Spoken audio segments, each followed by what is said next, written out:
Assalamualaikum warahmatullahi wabarakatuh. Selamat malam semuanya. Kami dari kelompok 5 terdiri dari saya sendiri, Siva Saida, bersama rekan saya yaitu Aditya Manggala Putra, Fauzi Setiawan, dan Lucy Rizka Komala. Hari ini kami ingin mempresentasikan materi tentang digital marketing. Langsung saja, mari kita mulai.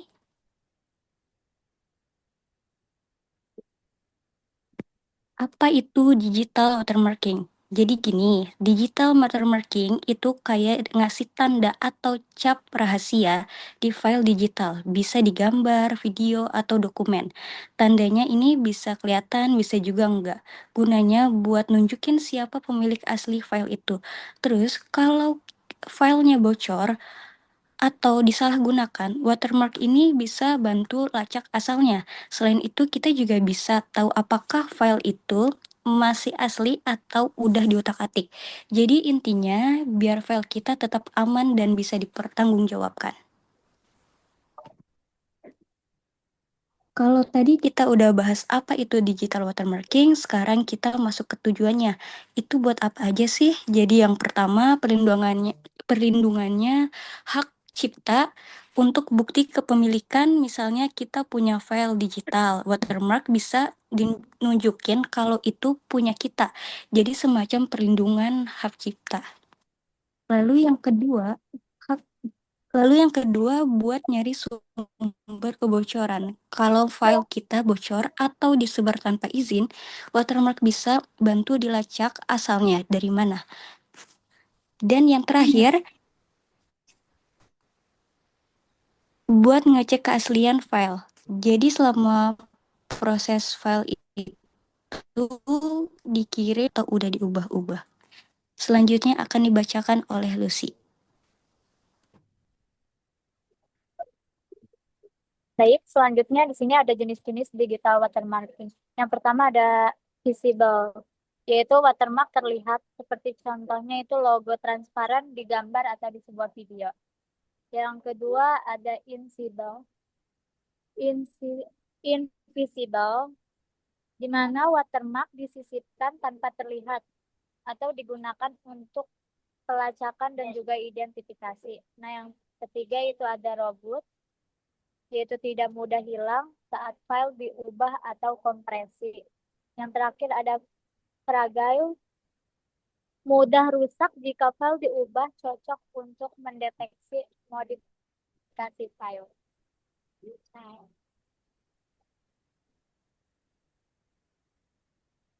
selanjutnya ada teknik penyisipan watermarking. Teknik ini adalah proses penyisipan informasi tertentu seperti teks, logo, atau identitas pemilik ke dalam media digital, yaitu gambar, video, audio, atau dokumen. Tujuannya itu untuk perlindungan hak cipta, autentikasi, atau pelacakan. Selanjutnya ada jenis-jenis watermarking. Yang pertama di sini ada visible watermarking. Watermark ini terlihat jelas pada konten digital, biasanya digunakan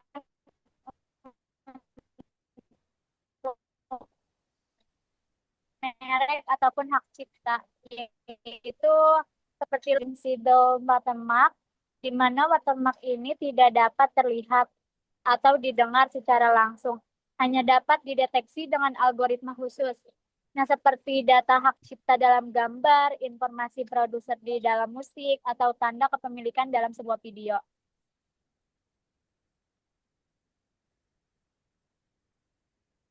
Nah, selanjutnya akan dibacakan oleh Aditya. Selanjutnya yaitu tahapan umum proses watermarking. Yang satu, pemilihan watermark. Jenis watermark bisa berupa teks, gambar, atau data digital lainnya. Tujuannya watermarking misalnya untuk perlindungan hak cipta, pelacakan, distribusi, atau identifikasi keaslian. Yang kedua ada pre-processing data, melibatkan persiapan watermark dan media host. Selanjutnya mengubah format watermark menjadi representasi digital, menyesuaikan ukuran, skala, atau intensitas watermark. Yang terakhir yaitu melakukan kompresi atau enskripsi watermark jika diperlukan.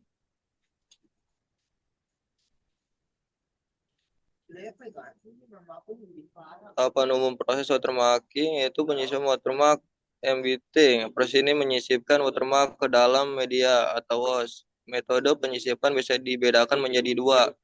Domain waktu, menyisipkan langsung ke pixel atau sampel data. Yang selanjutnya itu domain frekuensi, menyisipkan ke dalam representasi transformasi seperti DCT, DBT, atau FFT.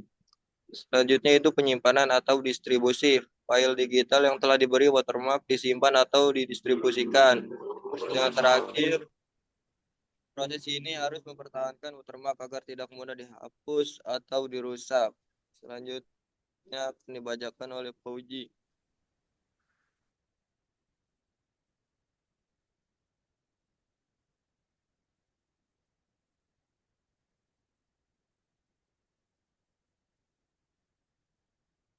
Oke, yang kelima ada deteksi atau ekstraksi watermark. Itu jika diperlukan watermark akan diekstraksi untuk verifikasi kepemilikan, pelacakan distribusi tidak sah. Deteksi bisa dilakukan secara blind, tidak memerlukan file asli, atau non-blind, membutuhkan file asli untuk membandingkan. Yang keenam ada evaluasi kualitas dan ketahanan, yaitu yang pertama untuk mengukur apakah watermark tidak mengganggu kualitas media, menguji ketahanan watermark terhadap kompresi, misalnya JPG. Selanjutnya ada pemotongan, rotasi, scaling, noise filtering, atau serangan manipulasi lainnya. Oke, selanjutnya ada flow dari proses watermark itu sendiri. Yang tahapan pertama itu ada gambar aslinya. Selanjutnya kita transformasikan menjadi 2D. Selanjutnya dari transformasi tersebut menghasilkan 4 subband, yaitu ada LL, HL, LH, dan HH. Selanjutnya setelah mendapatkan 4 subband, kita melakukan proses watermark atau embedded. Selanjutnya sesudah proses penyisipan, kita inverse kembali untuk mengembalikan citra asli yang berwatermark. Setelah itu ada proses ekstraksi watermark. Oke, di sini ada studi kasus penerapan watermarking menggunakan algoritma DWT 2 dimension. Yang pertama di sini ada matriks citra pixel 8 kali 8 seperti di gambar. Selanjutnya setelah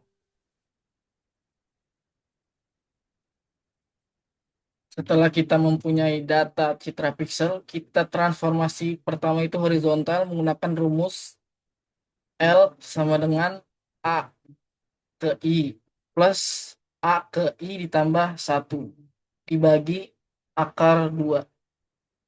Selanjutnya untuk H itu ada A ke I dikurang A ke I plus 1 dibagi akar 2. Untuk contoh pertama kita ambil baris pertama, yaitu di sini ada 75, 122, 150, 20, 200, 255, 100.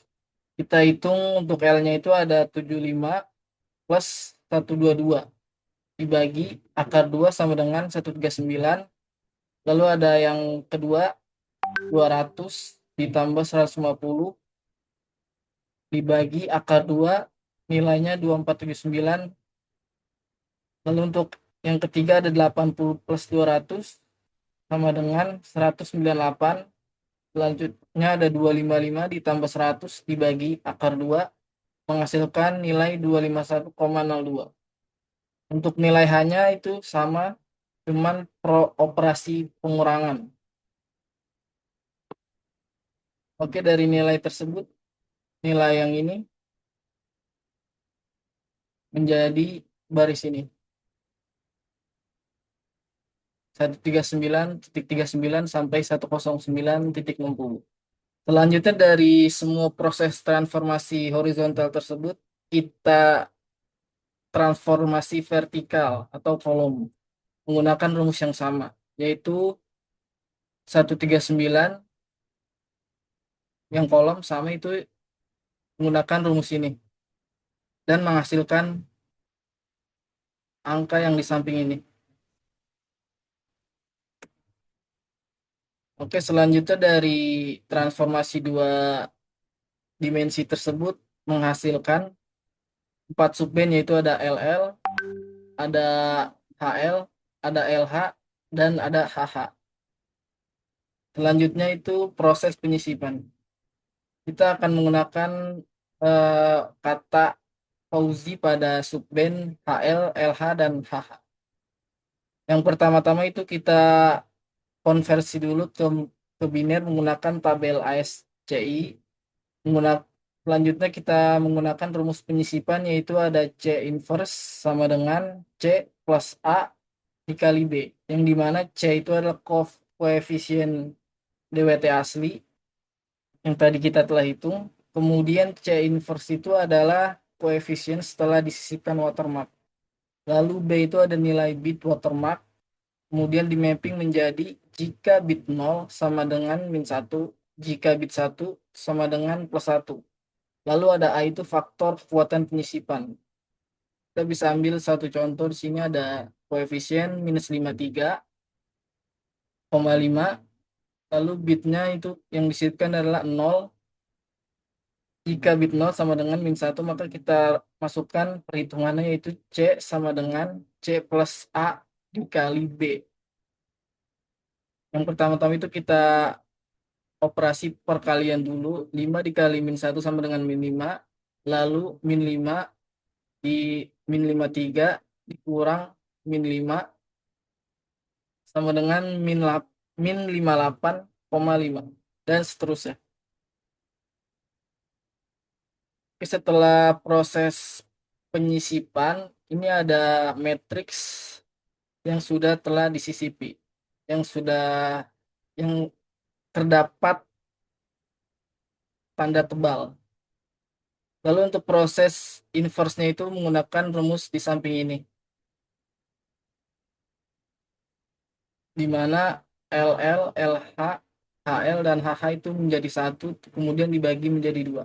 Kita hitung contoh itu LL, LH, HL, dan HH itu indeks ke 0 kita ambil misalnya 308 minus 58 minus 116 sama 1,5. Kemudian kita masukkan ke dalam rumus, maka akan menghasilkan ini 67, 124, 182, 142, menghasilkan dua blok A, B, dan CD, dan seterusnya. Kemudian ini adalah matriks citra pixel setelah dilakukan proses watermarking. Kemudian proses ekstraksinya itu tinggal kebalikannya doang, dari koefisien asli dikurang koefisien inverse dikurang koefisien asli dibagi A, di mana kita mencari nilai dari B tersebut. Jika min 1 sama dengan 0, jika 1 sama dengan 1. Contohnya di sini ada minus 58 dikurang minus 53 dibagi 5. Pertama kita hitung operasi yang ada dalam kurungnya itu. Hasilnya itu adalah min 5. Min 5 dibagi 5 sama dengan min 1. Jika min 1, B-nya sama dengan bitnya itu adalah 0. Lalu dihitung seterusnya. Oke, untuk kesimpulannya saya kembalikan lagi ke Syifa Saidah. Silakan. Oke, baik. Di sini kita udah masuk kesimpulan.